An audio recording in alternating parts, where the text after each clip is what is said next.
پانی کا جو جانور ہے اس کی 4 رگوں کا کٹنا ہر صورت میں ضروری ہے۔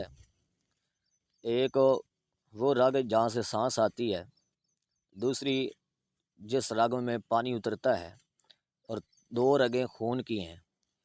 ان 4 رگوں کا کٹنا ہر صورت ضروری ہے۔ اگر 3 رگیں کٹ جائیں تو پھر بھی قربانی ہو جائے گی، جائز ہے۔ اور اگر چاروں میں تھوڑا تھوڑا حصہ کٹ جائے، یعنی 4 رگوں کا تھوڑا تھوڑا حصہ کٹ جائے، تو اس صورت میں پھر وہ جانور حلال نہیں ہوگا۔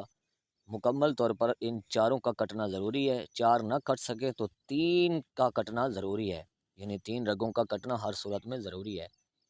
اور جب ذبح کرنے لگو تو اللہ کے نام کے علاوہ کسی کو نہ پکارا جائے، یعنی بسم اللہ اللہ اکبر سے شروع کیا جائے اور بسم اللہ اللہ اکبر پر ختم کیا جائے۔ اس دوران میں کوئی گفتگو نہیں ہوگی، صرف اللہ کا ہی ذکر ہوگا، اور جو اللہ کے ذکر کے علاوہ ساتھ میں کسی اور کو شامل